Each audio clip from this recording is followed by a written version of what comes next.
Retour sur ce plateau pour la suite de cette émission autour de la transition qui reçoit à présent comme invité le directeur du Centre d'études de recherche et de formation parlementaire, le CERFOP. Il s'agit bien de M. Aimé Stéphane Mansaré. Avec notre invité, nous allons parler de cette thématique qui est d'actualité en cette période de transition et de refondation surtout. Comment valoriser les compétences managériales pour une administration guinéenne performante? C'est le sujet central que nous allons aborder avec notre invité déjà sur ce plateau. Bonjour monsieur le directeur et merci surtout de répondre à l'invitation de la radio et de la télévision parlementaire. Encore une fois, merci. Merci de m'avoir donné pour une énième fois l'opportunité de m'exprimer sur une thématique aussi importante pour le développement de la Guinée. Et je commence par remercier le président pour ce plateau qui a une beauté surréaliste. C'est extraordinaire. Je me sens très bien à l'aise. Hein. Merci, alors, encore une fois, merci. Très bien. On espère bien qu'on aura d'amples informations par rapport à la thématique du jour. Ouais, mais je rappelle que vous êtes le directeur général du CERFOP. Le CERFOP, je l'annonçais, c'est le Centre d'études, de recherche et de formation parlementaire. Dites-nous, monsieur le directeur, comment se porte aujourd'hui cette direction, qui est l'une des nouvelles directions créées par le président du CNT? Bon, au regard des résultats aujourd'hui atteint par le CERFOP, en adéquation naturellement avec la vision du président Dansa, je peux dire sans risque de me tromper que le CERFOP se porte bien, à merveille. Alors, dites-nous, quels sont les principaux projets sur lesquels vous travaillez actuellement au niveau de cette direction? Bon, en fait, vous savez, tout est parti de la vision du président Dansa, qui nous a instruit de nous aligner sur une orientation programmatique très forte. Et par rapport à cette orientation programmatique, le premier niveau, c'est la vision programmatique. Et là, pour respecter cette vision programmatique, nous avons décidé, selon les principes techniques, d'organiser très tôt un atelier de planification stratégique et opérationnelle. Et là, on l'a fait à Koya avec le soutien du partenaire AIFES.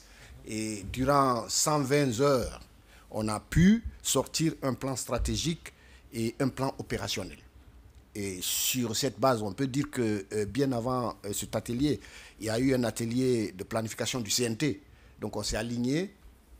On a respecté le principe d'alignement. On s'est aligné sur ce principe-là. Donc, quand vous me demandez ce que nous sommes en train de faire, tout est contenu dans le programme. Mais il faut dire de façon spécifique qu'il y a pratiquement 4 axes sur lesquels nous travaillons actuellement au CERFOP.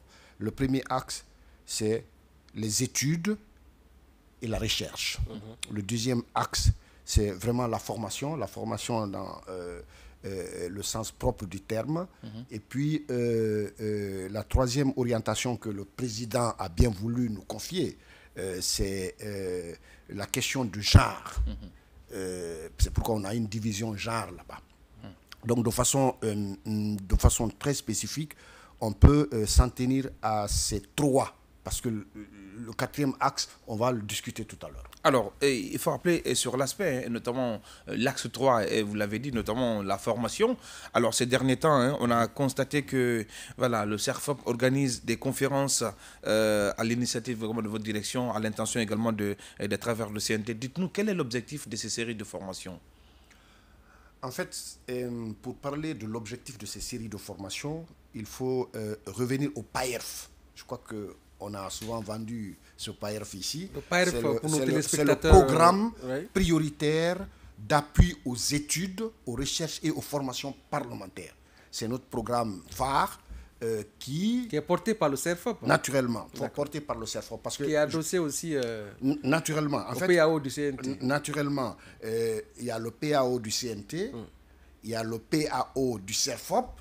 Maintenant, il y a le PAERF qui est issu d'un diagnostic assez soutenu au niveau de tous les services parlementaires. Et on a conçu un programme qui a pratiquement 6 composantes et 26 projets intégrateurs. Donc, il me pose une question assez spécifique concernant les conférences scientifiques. Ouais. En fait, les conférences scientifiques, c'est un projet intégrateur du programme PAEF. Et actuellement, l'objectif, c'est de créer une interaction entre les directions opérationnelles. Parce que nous, les thématiques que nous affichons, ce ne sont pas des thématiques théoriques. Ce sont des thématiques qui sont liées à l'exercice de la pratique parlementaire. C'est pourquoi on est aujourd'hui même, le service informatique Justement, on doit... est là-bas. Nous avons la performance des services informatiques parlementaires, enjeux, défis aussi et perspectives. Ils sont actuellement en train de débattre sur cette thématique-là. Donc la thématique, ces passages nous permettent, nous et les directions opérationnelles, de débattre des sujets importants, de faire des recommandations. Parce que de toutes les façons, ce qui est important pour le CNT, c'est analyser les pratiques parlementaires et puis faire des propositions concrètes. C'est ça. Donc c'est l'objectif que nous nous fixons. Et je pense que ça se passe très, très, très, très bien. Oui, par rapport justement à ces conférences scientifiques, il y a une des directions qui n'est pas passée inaperçue. C'est la direction, bien sûr, des relations interparlementaires et de la coopération. Une conférence au cours de laquelle il y a eu assez de révélations par rapport aux acquis, n'est-ce pas, de la diplomatie parlementaire qui ne sont pas sûrs très souvent du grand public. Oui, en fait, après l'exposé de monsieur le directeur de relations parlementaires, il est ressorti que le Parlement guinéen actuel, en fait, le CNT, qui fait office de Parlement guinéen, est vraiment actif. Ça, il faut le savoir. En termes de diplomatie parlementaire, si on n'est pas les meilleurs en Afrique, eh bien, en tout cas, on est parmi les meilleurs. Parce que, imaginez, de façon statistique, presque de 280 missions diplomatiques, parlementaires, ce n'est pas donné à n'importe qui. Ça, c'est l'aspect positif. Mais en analysant avec le débat qui a eu lieu, on s'est rendu compte, dans une certaine mesure, qu'il y a eu des missions quand même qui n'ont pas donné le maximum. Parce que... déplorer le fait qu'on n'ait pas bonifié on n'est pas ces différentes missions. Ces différentes missions, parce que, en fait, une mission diplomatique parlementaire se prépare, comme d'ailleurs toute mission diplomatique. Elle se prépare, il y a des TDR de base qui permettent aux gens d'aller. Et généralement, quand le premier responsable, le leader, fournit beaucoup d'efforts, le président Dansa a voyagé beaucoup, il a rencontré les plus grandes personnalités du monde. Et imaginez, même dans les discours, il y a toujours une commission technique qui suit le président, qui a pour charge d'identifier immédiatement les opportunités. Il peut y avoir 5, 6 opportunités. Dès que quelqu'un dit « nous sommes prêts à vous soutenir », hop, alors les techniciens doivent tout de suite s'asseoir pour regarder qu'est-ce qu'il faut immédiatement faire. Peut-être c'est une convention, c'est un partenariat, en tout cas, il faut tout de suite. Est-ce que c'est un projet? Il faut écrire tout de suite là. Et c'est pourquoi d'ailleurs, dans les missions diplomatiques comme ça, il y a toujours un pool technique qui accompagne le président. Ils ne sont pas toujours visibles. Ils sont parfois assis à l'hôtel, ils n'écoutent que les discours et ils écrivent. Et parfois, toute la nuit, vous travaillez pour sortir un projet rapidement. Parce que c'est ça, cette rapidité-là, cette proactivité diplomatique qui a un peu manqué. Sinon, le président, il a joué son rôle. Il a vu tout. Lui-même, il l'a dit lors d'une rencontre avec les directeurs opérationnels. Il a dit, écoutez, j'ai beaucoup voyagé, mais il faut pomper. Il faut faire en sorte que le maximum d'opportunités soient valorisées. Et je pense que ça, c'était un débat intéressant. Et nous, on a dit, après cette conférence-là, après d'ailleurs toutes les conférences qui vont avoir lieu au niveau du CERFOP, nous allons faire une analyse assez pointue pour identifier toutes les opportunités perdues et voir comment les valoriser. C'est ça notre rôle. C'est ça le rôle du CERFOP. Bien. Alors, dites-nous pour l'année 2025, est-ce que le CERFOP s'est fixé des objectifs à atteindre conformément à sa mission dévolue également par le président du Conseil national de la transition? Bien sûr. Ce qu'il faut dire, c'est que le CERFOP a déjà un programme qui est calé. Ça veut dire que nous ne faisons pas une gestion basée sur le hasard. Nous sommes programmés. Nous avons un programme qui a été la résultante d'un travail assez soutenu. Et nous avons conçu un programme qui a 6 composantes et avec 26 projets intégrateurs. Je pense que ces projets sont en adéquation avec les problèmes actuels du Parlement guinéen. Je voudrais dire donc que pour l'année 2025, nous sommes assez programmés.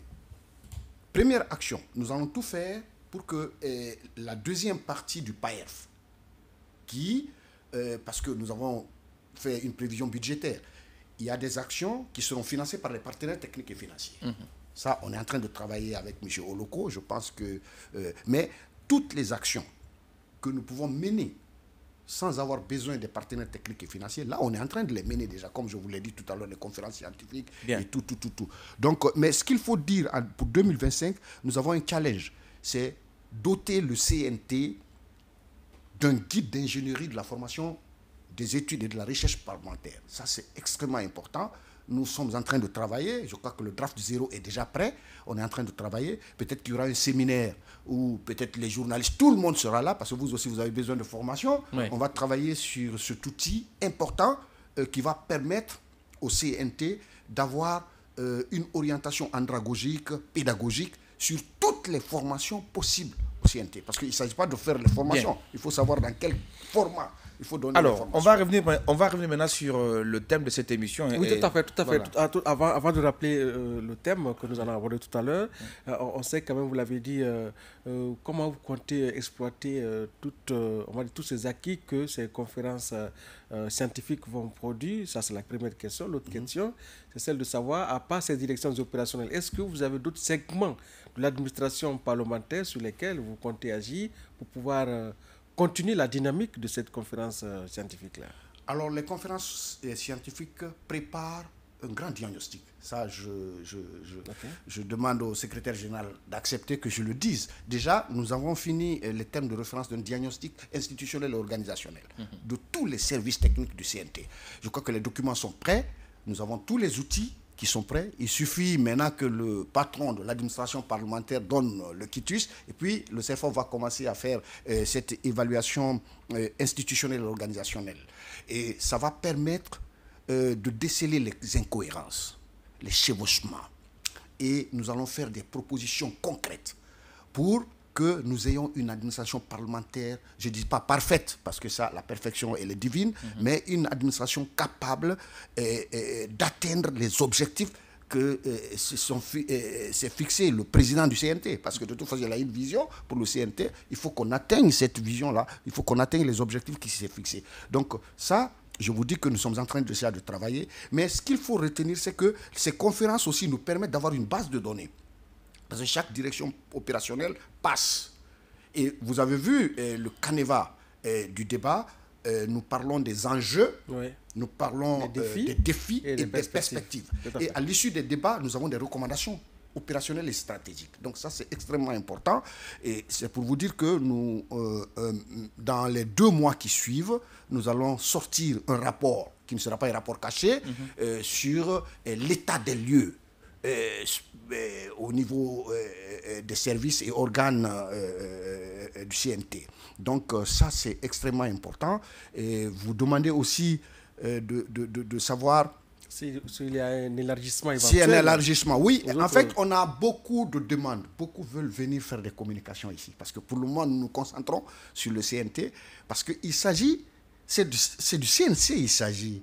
Il s'agit de travailler pour le CNT. Il s'agit de faire en sorte que l'administration parlementaire soit performante et que les organes et les services parlementaires soient performants. Ça, c'est extrêmement important. Mais nous avons déjà, dans notre base de données, au moins une dizaine de grandes personnalités. Je sais, par exemple, que la coordinatrice de WANEP veut venir communiquer au Parlement pour parler des outils de la paix et de la consolidation de la paix. Je connais qu'il y a des grands intellectuels guinéens qui veulent venir communiquer au niveau du CNT. Mais ça ne sera pas au CERFOP là-bas, ça sera dans la salle du 28 septembre, parce que la grandeur mesure, il y a le docteur Banou, il y a beaucoup qui veulent venir communiquer. Ça, on verra, et ils viendront.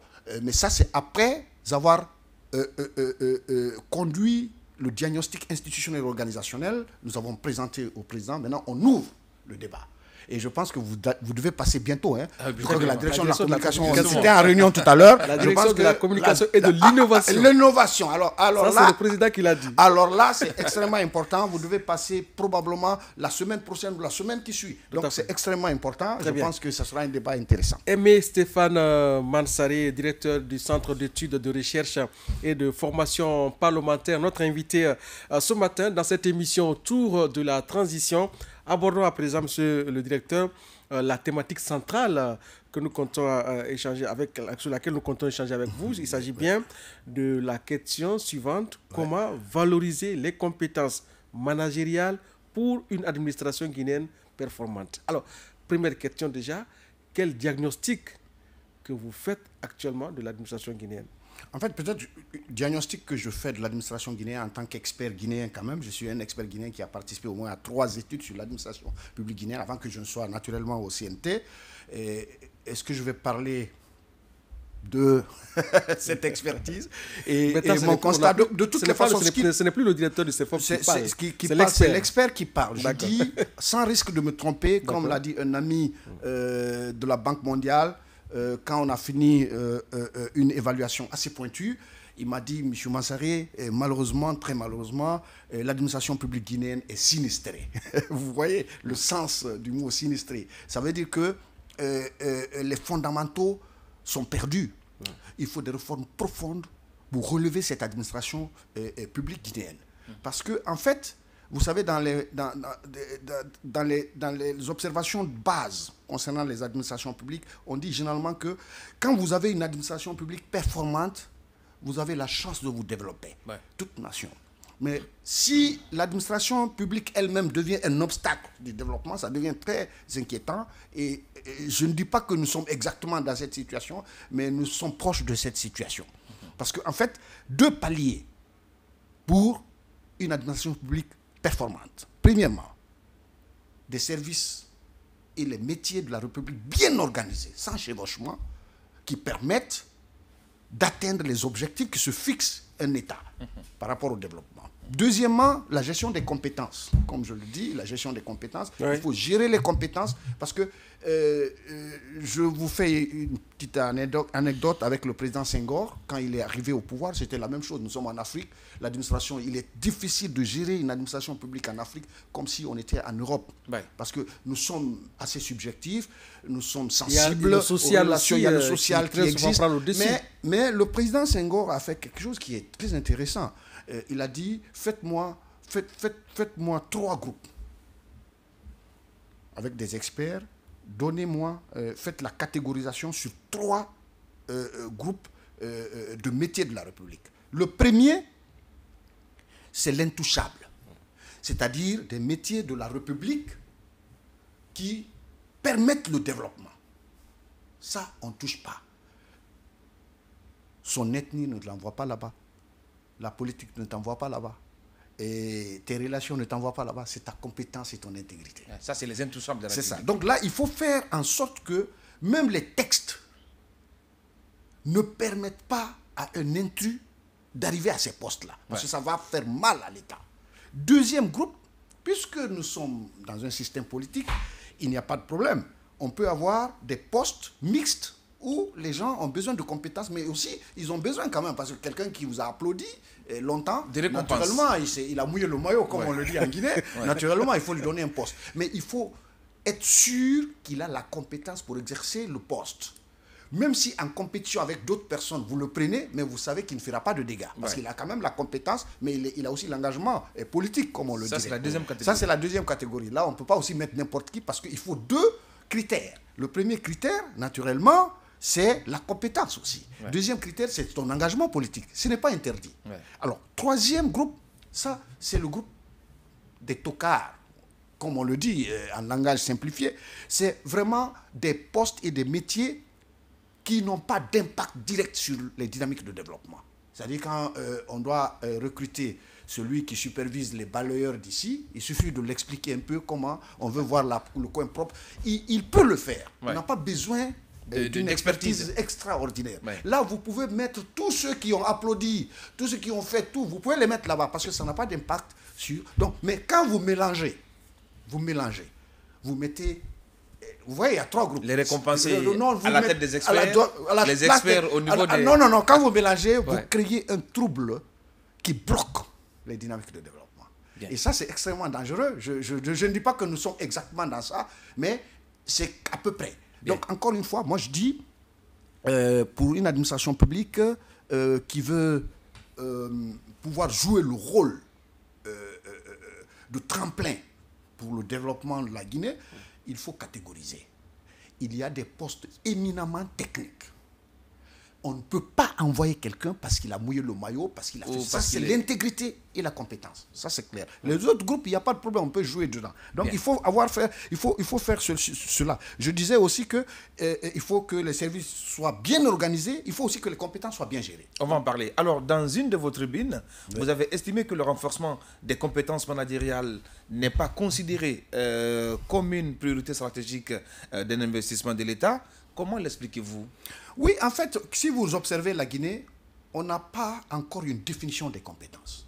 Il faut définir les compétences. Il faut avoir une vision nationale de ce qu'on pourrait appeler, par exemple, en Guinée, la compétence. Je vous donne l'exemple du Singapour. La compétence est très bien définie. C'est une définition nationale. Elle est intégrée dans les lois. Pour le Singapour émergent, la compétence, c'est la connaissance technique. Premier palier. C'est l'expérience. Deuxième palier. Troisième palier très important, c'est l'intégrité. Les trois. Quel que soit, même si vous avez 17 doctorats ou professorats, si vous n'êtes pas intègre, vous utiliserez votre intelligence pour saper les valeurs de l'État. Vous allez voler, vous allez faire ceci ou cela. Donc ce n'est pas important. Donc la compétence, ce sont les trois valeurs. Il faut être compétent, naturellement. Ça aussi, si vous n'êtes pas compétent techniquement, c'est pas possible. Vous êtes des journalistes, vous êtes chef de division, certainement, mais vous avez été choisi parce que vous êtes un très bon journaliste. À côté du fait que vous êtes un très bon journaliste, vous devez aussi avoir des compétences managériales. Ouais. Et le problème de la Guinée, c'est que nous faisons une certaine confusion dans la définition des compétences. Les gens pensent que c'est la connaissance technique. La compétence technique, ce qu'on appelle la compétence technique, ça veut dire quelqu'un qui a le diplôme, il a un doctorat. C'est lui qui doit être directeur. Alors que pour être directeur, c'est un poste managérial. Il faut connaître le management. Tu vois, c'est extrêmement important. Je disais la dernière fois, si vous prenez un jeune qui est sorti de Harvard, qui a fait journalisme, il sort, après toute la théorie, il tombe ici en Guinée, et puis vous le faites remplacer par M. Koila, parce que bon, il vient de Harvard, mais il fera beaucoup de dégâts. C'est pourquoi l'expérience aussi est importante. Ouais. C'est pourquoi il faut définir. Donc nous, aujourd'hui, ce que nous souhaitons pour la Guinée, c'est d'avoir une définition et d'orienter la gestion des compétences par rapport à cette définition. Il faut quelqu'un qui est techniquement compétent. Oui, on a.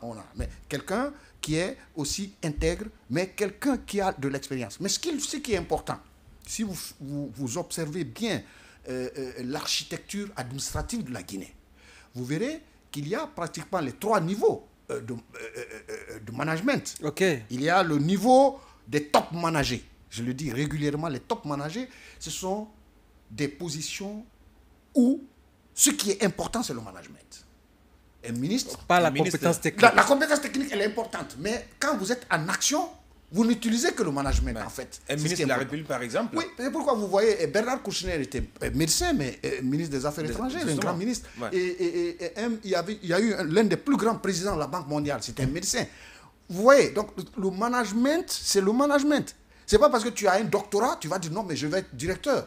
Non, il te faut avoir un couloir de formation en management pour que tu sois efficace. Mais si vous prenez quelqu'un qui est compétent techniquement, vous le mettez à un poste managérial, il va faire des dégâts. Imaginez un professeur d'université que vous prenez, vous le nommez ministre de la Santé, par exemple. De la Santé. Ouais. Alors qu'est-ce qu'il fait? Il laisse ce travail tout le temps, il est au bloc, en train d'opérer très bien. Mais est-ce que c'est ça son rôle? C'est pas son rôle, c'est de créer les dynamiques, c'est de rassembler les gens, c'est de trouver des fonds, c'est de faire en sorte que, naturellement, le service marche. Ouais. Mais si lui se consacre à la technique, ça veut dire que déjà, il ne fait pas. C'est pourquoi nous disons, pour le deuxième type, c'est les chefs de division, naturellement, les directeurs, les chefs de division. Mais eux, ils peuvent avoir une connaissance technique, mais ils doivent aussi avoir une connaissance managériale. Mais le management est leur travail premier. La technique vient appuyer. C'est extrêmement important. Parce que vous avez des équipes techniques qui vous aident. Ouais. C'est pourquoi vous pouvez, demain, on peut nommer M. Koila ministre de la Santé et que les Guinéens seront étonnés s'il est un bon manager, il va sortir plus de résultats qu'un médecin. Les gens vont dire, ah non, mais c'est pas possible. Mais en fait, c'est ça le management. Parce que depuis 1945, quand Peter Drucker a changé le monde, par son livre que beaucoup doivent lire d'ailleurs pour comprendre bien comment le management a évolué, The Practice of Management en 1945. C'est ce qui a bouleversé le monde du management par objectif. Parce qu'il a dit des choses, c'est lui qui a dit ça. Ce n'est pas parce que vous avez une compétence technique que vous devez occuper un poste managérial. Il faut faire la différence. Donc, le dernier groupe, c'est les chefs de section. Quand tu observes un peu l'architecture de l'administration publique guinéenne, les chefs de section, d'accord, ils sont techniques. Mais comme ils ont des équipes aussi, leur deuxième travail, c'est vraiment le management. Donc, vous voyez pourquoi vous ne pouvez pas nommer les gens au poste de management sans les apprendre. Est-ce que vous estimez que tous ceux qui occupent aujourd'hui des postes, des positions managériales en Guinée sont formés au management? C'est la grosse question. Ils font beaucoup de dégâts parce qu'ils ne connaissent pas. Ce n'est pas de leur faute. Mais les gens ici considèrent que non. Mais pourtant, c'est un professeur d'université. Oui. Pourtant, il doit être ministre de la Santé. C'est lui qui doit être ministre. Non, ce n'est pas ça. En fait, donc, moi, je dis qu'il faut organiser. Tout cela procède au fait que nous n'avons pas une définition claire de la compétence. Nous ne faisons pas une segmentation systémique pour dire exactement qui doit être là. On confond tout, on prend les diplômes, on les regarde, on dit non, lui là, il est docteur, donc lui, on va le mettre là. Mais on oublie que vous le prenez parce qu'il est docteur en médecine, mais ce n'est pas la médecine qu'il va faire là. C'est du management. Donc, encore une fois, pour la guider, il faut il faut avoir une vision une vision assez stratégique. Ce qui m'amène justement, monsieur le directeur, à vous poser la question de savoir les compétences exigibles, n'est-ce pas, aux différents paliers de l'administration guinéenne. Vous l'avez dit, vous avez fait le diagnostic, vous avez cité les trois catégories, mais pour le cas spécifique de la Guinée que vous connaissez, pour avoir été un des experts et en fait le diagnostic de cette administration-là, quelles sont les compétences exigibles qui peuvent être implémentées pour que la dynamique de développement soit réaliste? D'abord, ce qu'il faut faire pour la Guinée d'aujourd'hui, je crois qu'on est en train de le faire. Hein. Je sais, il y a un gros travail qui est en train d'être fait au ministère du Travail, de la fonction publique. Je sais, c'est peut-être que le résultat n'est pas encore sorti. Mais le tableau de bord qui en sortira va indiquer clairement qu'est-ce qu'il faut faire pour la Guinée. Premièrement, tous ceux qui doivent occuper un poste managérial doivent recevoir une formation en management. C'est clair et net. Vous voyez qu'au Singapour, on peut vous nommer ministre et que vous preniez fonction après 8 mois, après une année. Le décret est sorti. Il faut que vous passiez. Au Singapour, hein? Oui, le couloir de la formation. Il faut que vous passiez. On ne va pas vous nommer comme ça et puis demain vous prenez. Parce que vous ferez des dégâts. Avant que vous ne vous habituiez, vous avez fait beaucoup de dégâts. Vous-même, vous le savez déjà chez nous. Donc on nomme des gens, ils ne sont pas habitués, ils n'ont pas l'expérience. On ne leur a pas fait passer dans le couloir du management et du travail technique qu'ils doivent faire. Finalement, ils font beaucoup de dégâts. Et quand un agent public fait un dégât par rapport à son service, vous voyez les effets multiplicateurs négatifs sur les dynamiques de développement. On n'évalue pas tout ça là. Moi, je dis simplement que ce qu'il faut faire pour la Guinée, ce n'est pas d'enlever ceux qui sont nommés, s'ils ne connaissent pas le management. C'est de créer des couloirs de formation et des dettes académiques annuelles, comme les autres le font dans le pays. C'est-à-dire que vous êtes chef de division, M. Barry, au niveau de la direction de la communication. Et puis, il est effectivement chef de division. Chef de division. Donc, vous êtes chef de division, il n'y a pas, chaque année, vous avez une dette de formation. Non seulement en management, mais aussi en technique. Parce que le monde évolue. Vous devez rembourser. Vous devez. Maintenant, si vous refusez de vous former, on vous enlève. C'est les lois du pays on vous enlève. Il n'y a pas d'état d'âme pour ça. Parce que vous ne pouvez plus servir normalement votre état. C'est ça. Parce que les gens pensent que la formation, elle est statique. Quand vous vous formez, c'est dynamique. Ça, on ne finit jamais de se former. Tant que vous occupez votre poste, vous vous formez. Mais en management aussi, c'est ça. Chaque année, il y a des dettes. C'est obligatoire. Mais vous savez ce qui choque quand vous faites une évaluation de l'administration publique guinéenne, comme les gens aiment dire, la formation, c'est la poche du ministre. C'est le langage un peu codé. Ça veut dire que c'est là où les gens bouffent mieux. Vous comprenez? Alors que c'est là où on ne doit pas bouffer. C'est là où on doit respecter les principes. Et je suis désolé, je vous dis que je donne actuellement des cours au centre de formation en finances publiques. Je disais hier ceci, je le dis parce que ça correspond à ce que nous sommes en train de dire. Et nous avons, en 2012, à travers l'offre 2012, nous avons introduit la gestion axée sur les résultats. Donc, au niveau du budget, ça c'est la gare, la fameuse gare. Oui, il y a eu des outils. Il y a eu au moins 5 outils universels, mais les meilleurs outils. Quand vous les lisez pour la Guinée, vous êtes à l'aise. Si vous n'êtes pas là, en tout cas, vous lisez, vous dites non, mais ça c'est une grande théorie, la Guinée a avancé. Il y a le cadre budgétaire à moyen terme, il y a le cadre des dépenses à moyen terme, il y a aussi le rapport de performance annuelle, il y a beaucoup d'outils qu'ils ont mis en place. Mais c'est extrêmement intéressant, hein. C'est exactement comme ça, même si vous allez aux États-Unis, vous ne pouvez pas voir mieux. Le contenu, il est bon. Mais en réalité, la gestion axée sur les résultats, ça ne part pas du budget obligatoirement. C'est vrai que l'économie est la déterminante en dernière instance, mais ça ne part pas du budget. On a fait ces outils, mais ces outils ne marchent pas depuis 2012. Depuis 2012, la Guinée est dans la gestion axée sur les résultats, il ne faut pas se tromper. On dit, en tout cas, le budget a eu les outils, mais la dernière fois, j'ai demandé au cadre. Oui, mais qu'est-ce qui cloche? Ils m'ont dit ceci, M. Massaré, les outils là existent depuis 2012. Je vais vous dire la vérité. C'est des outils bien ficelés. Mais les compétences sont restées au niveau du budget. C'est-à-dire les sectoriels, les bureaux de stratégie de développement qui doivent s'approprier de ces outils n'ont pas eu la capacité de s'approprier de ces outils-là. Ce qui veut dire que ça ne marche pas. Est-ce que parce que le budget ne veut pas, est-ce que parce qu'eux ils ne veulent pas, moi je ne sais pas tout ça là, ce que je dis, en tout cas, la budgétisation axée sur les résultats, la gestion budgétaire axée sur les résultats n'est pas encore d'actualité en Guinée. Bien. Ce qui fait que tout le monde... oui, alors, monsieur le directeur, rapidement. Et le plus souvent, dans ses explications, il revient sur l'exemple de Singapour. Pourquoi ce pays vous impressionne autant? Pourquoi ce pays nous impressionne autant? C'est vrai, ça c'est une question pertinente d'ailleurs. Et le Singapour a eu son indépendance en 1965. Mais un petit pays pitoyable. Parce que le pays a été d'abord longtemps colonisé par l'Angleterre. Et l'Angleterre en avait marre. Parce que c'est un petit pays où il n'y a pas de ressources.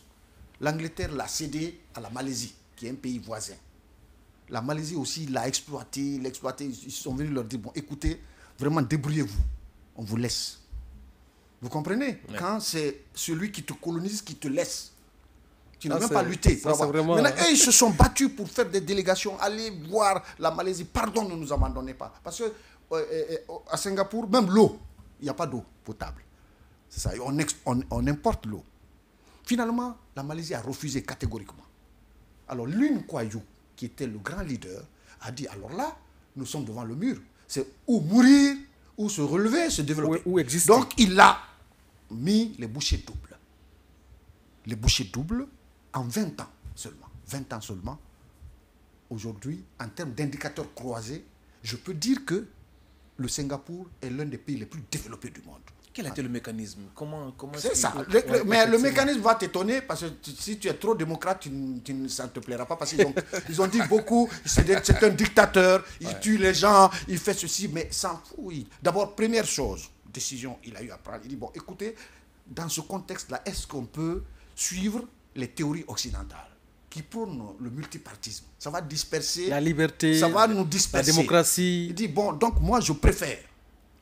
C'est pourquoi il est non conformiste. Il dit, je préfère qu'on reste dans un seul parti. Nous allons travailler ensemble et nous allons faire ce qu'il faut faire. Ceux qui ne peuvent pas tenir, sortez.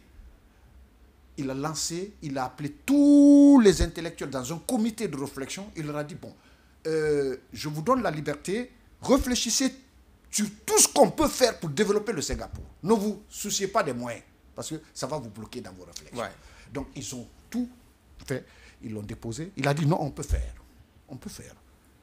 Et il a mis les Singapouriens au travail. Aujourd'hui, il n'y a pas de corruption au Singapour. Il n'y a presque pas, c'est 0,1.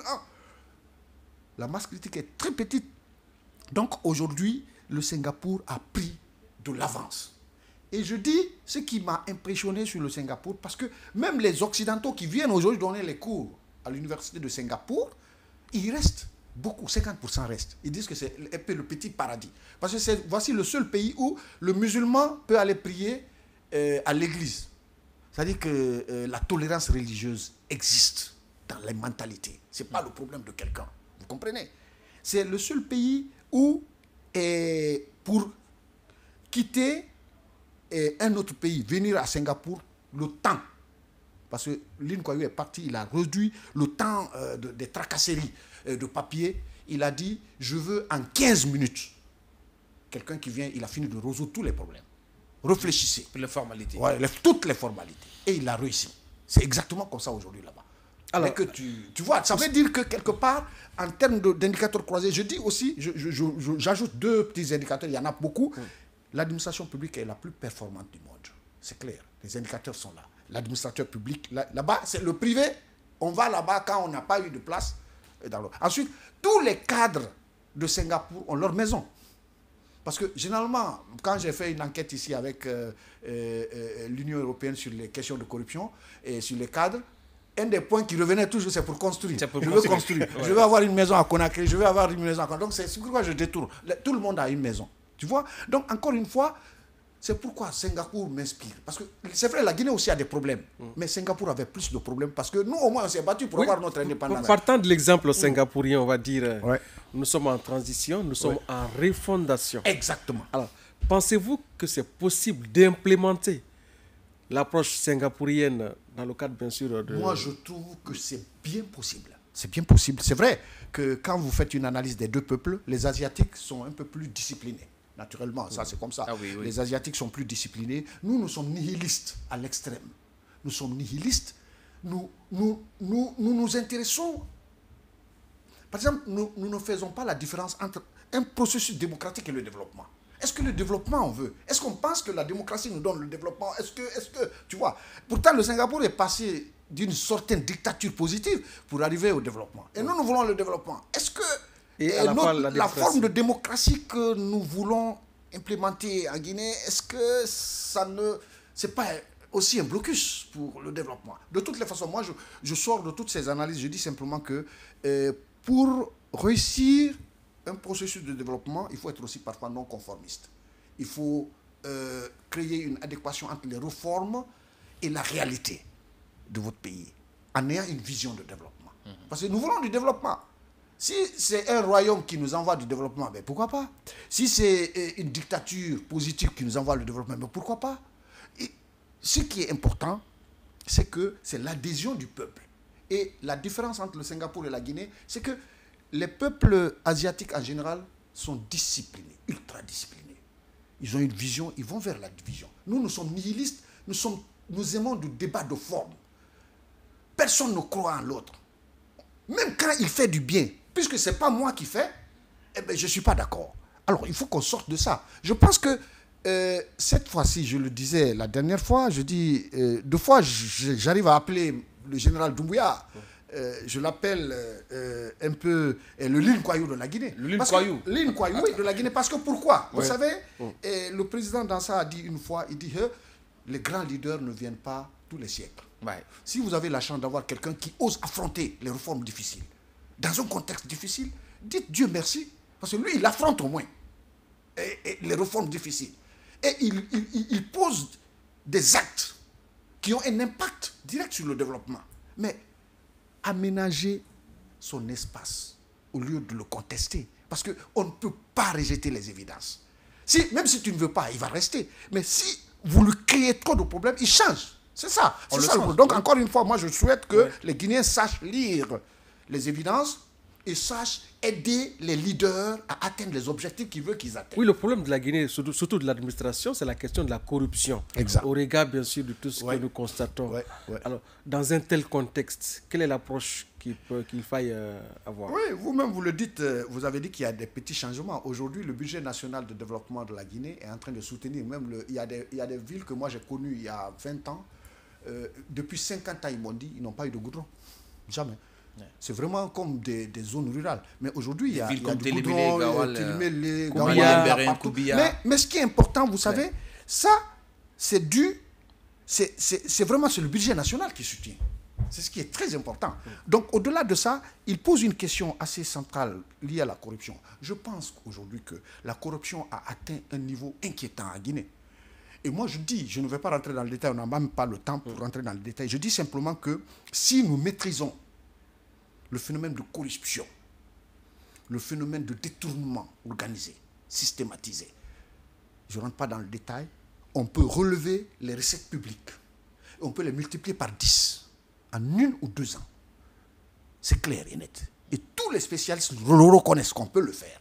Mais quand tu demandes pourquoi on ne le fait pas, il dit « Ah, c'est compliqué ». Oui, naturellement, c'est compliqué. Il n'y a pas d'action qui pousse au développement qui ne soit compliqué. Donc, encore une fois, il faut des réformes courageuses, des réformes difficiles pour arriver à changer la donne actuelle, faire en sorte que la corruption recule au moins à 80%. En ce moment, imaginez, je conclus en disant, imaginez qu'on puisse se débarrasser des institutions de Bretton Woods. On n'en a pas besoin parce que notre budget est équilibré. Ouais. On réussit à le multiplier par 10. Le Burkina est sur le chemin. Hein. Le chemin, oui. Maintenant, imaginez en Guinée, avant de rentrer dans les grandes réformes de l'administration, parce qu'il y a la gestion axée sur les résultats, il y a les présences, il y a tout. D'accord. Mais imaginez que demain, on ait notre budget national multiplié par 10. C'est un miracle. Peut-être on va dire que c'est un miracle. Mais en réalité, c'est possible. Maintenant, multiplié par 10, conséquence première, qu'il y ait un décret qui multiplie les salaires par 10. Vous voyez, moi qui ai 3 millions ou quelqu'un qui a 3 millions, il a 30 millions déjà, c'est déjà bon. Mais il ne va pas vouloir, il va pas détourner. Je ne parle pas de ça. Allons-y sur les investissements. Les investissements publics qui permettent le développement. Et que les investissements publics soient multipliés aussi par 10. Vous voyez, ça devient un boom. Un boom, c'est ça le développement. En fait, de façon générale, moi je dis, et le reste va suivre avec le courage que le président a. Parce que de toutes les façons, le développement, c'est l'amélioration de la situation économique, sociale et politique d'une nation en termes de réduction ou d'élimination de la pauvreté, des injustices, puisque vous parlez d'injustice, c'est normal, de l'insécurité et du déséquilibre écologique, mais le tout dans un contexte de croissance économique. Il faut qu'il y ait la croissance économique. Alors, mais ça ne suffit pas la croissance économique. Il faut qu'il y ait le partage équitable de cette croissance économique. La redistribution équitable. Si c'est 2 personnes qui bouffent à la place de 100, ça aussi, ça ne peut pas vous amener là. Alors, pour le cas de la Guinée, voilà, on va chaque fois se poser cette question. Il y a eu assez d'initiatives en termes de réforme de l'administration guinéenne. Il y a toujours des projets.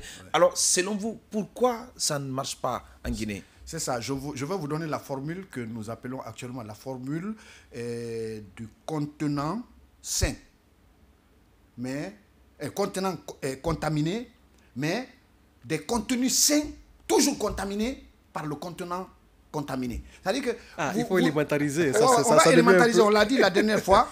Vous avez le système guinéen, il est là, le système de gestion de l'administration publique qui est là. Ce sont les mêmes hommes, le même système qui continue. En fait, ça n'a jamais changé. Les gens détournent de la même façon. C'est connu. Il n'y a pas de problème. Mais on dit, c'est difficile. C'est ça notre créneau. Mais tant que le système-là va continuer à exister, tous les changements ne permettront pas... Ils seront contaminés par la... Ils seront contaminés. C'est comme rideau de fer. Et c'est ce qui me pousse à voir un peu l'expérience du Libéria. Quand Ellen Johnson est arrivée au pouvoir, elle a fait beaucoup d'audits, elle a fait des réformes, mais les gens continuaient à détourner. Elle en avait marre, elle a dit, bon, je vais trouver la solution. Elle a contractualisé avec des bureaux d'études d'intérim et elle a surpris tout le monde, elle a renvoyé toute l'administration du ministère des Finances et du Budget. Tout le monde. Du premier au dernier. Mais tu sais, les conséquences positives, c'est qu'en 6 mois, le budget avait déjà doublé. Je veux dire que c'est la carcasse qui est contaminé. Vous envoyez M. Barry, demain directeur national adjoint du budget, il va trouver le système. C'est le système qui va le contaminer, qui va l'absorber. C'est ça. Donc, en fait, vous voyez, c'est pourquoi nous on dit, mais pour nous qui sommes non-conformistes, moi je suis non-conformiste, généralement je ne crois pas aux théories, tout ça là. Moi je dis, il faut des réformes douloureuses, pour que la Guinée puisse bloquer ou ramener la corruption au moins à 20%. Mais le niveau actuel, c'est des milliards que nous perdons par an. Et si nous accumulons ces milliards sur 2 ans, on peut déjà pousser la Guinée à l'émergence. Mais vous dites qu'il y a eu beaucoup de réformes. Si vous me demandez non-conformiste, là, vous serez déçu de moi. Parce que moi, je suis non-conformiste. Je vais vous dire tout de suite, bon, je vais confier je vais suspendre le ministère des Finances, le ministère du Budget, je vais créer un ministère de la réforme budgétaire et financière, et tout de suite, je vais envoyer des cabinets d'intérim qui vont gérer 6 mois, et puis ceci ou cela. Tu verras, je vais étouffer le système, parce que j'enverrai des experts en informatique qui vont déceler tout le système. Vous savez, actuellement, il y a un petit scandale ici. C'est ça. Ah oui. En fait, moi, je dis, c'est à nous, le jour qu'on voudra.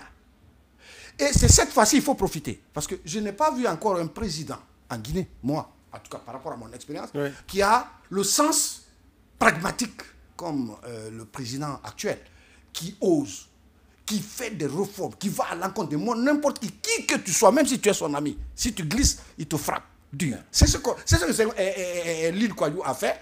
Et finalement, il a réussi. Au Ghana, je termine en disant par le Ghana. Vous savez pourquoi le Ghana a réussi? C'était un acte symbolique. Et les réformes ont commencé. Lui, il n'a pas chassé tout le monde, mais il a utilisé le symbolisme. Parce que le symbolisme aussi fait partie des mesures. Le symbolisme, il a dit à son neveu que je ne te prends pas. Parce que si je te prends, tu voles, tu seras le premier à être sanctionné, selon les règles de l'art. Parce que si tu dépasses un certain montant, c'est la mort. Sa sœur a dit, non, c'est ton neveu, il faut le prendre, il ne va pas voler. Effectivement, il l'a pris. Quelques mois après, les inspections viennent, on trouve qu'il a volé. Il a dépassé le seuil normal. Donc, il faut le fusiller. Il l'a fusillé.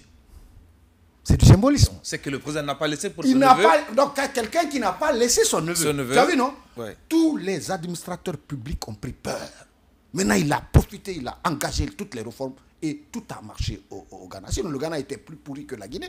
En fait, je dis encore, les non-conformistes, où ils utilisent le symbolisme, ou ils utilisent des réformes difficiles, mais ils réussissent. Ouais. Et la Guinée, je le disais tantôt, la Guinée, je ne dis pas que c'est le pays le plus riche du monde, hein, je ne le dirai pas, mais en Afrique, c'est l'un des pays les plus riches. Nous avons le plus grand potentiel quand même. On a un potentiel extraordinaire. C'est un pays, en principe, dès qu'on va moraliser la gestion... Qui profite à une minorité, malheureusement. Qui profite à une minorité. Dès qu'on va moraliser la gestion de la Guinée,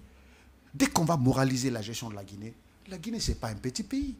Pour venir en Guinée, il faut démarcher des mois et payer beaucoup d'argent pour venir ici. Parce qu'en réalité, on a tout le potentiel pour être un pays émergent, comme le Singapour.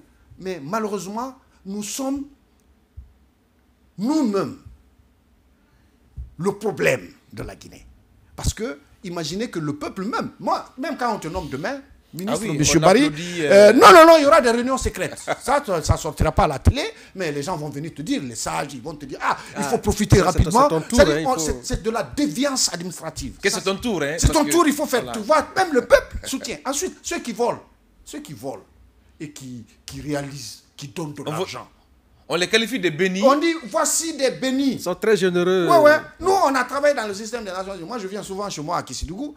Parfois, quand j'organise une réunion, moi, je n'ai rien à donner à quelqu'un, je n'ai pas d'argent. Mais j'organise des conférences pour éduquer les jeunes. Et un jour, moi-même, je suis dans un bar, j'entends les jeunes dire, c'est Massari qui est venu encore. Oh, lui, il ne donne rien, il vient seulement parler, ainsi de suite. Et ils m'ont cité 2 personnes qui étaient au solde, comme en solde ou quelque chose comme ça, mais qui avaient des milliards, qui venaient leur partager de l'argent. Vous voyez que la société elle-même, elle est... En fait, c'est la société même qui vous exige.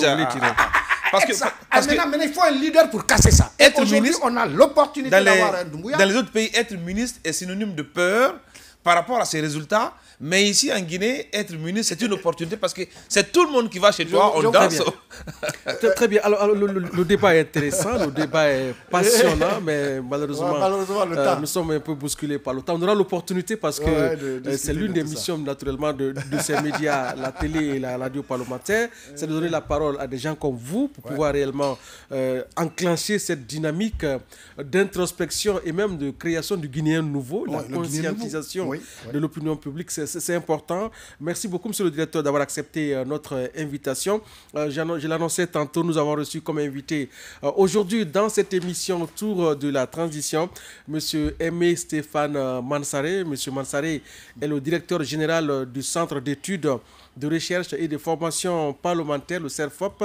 Nous avons parlé avec lui de cette épineuse question. La question, c'est de savoir comment valoriser les compétences managériales pour une administration publique guinéenne performante. Voilà donc le sujet. Je pense bien que vous avez été très bien servi.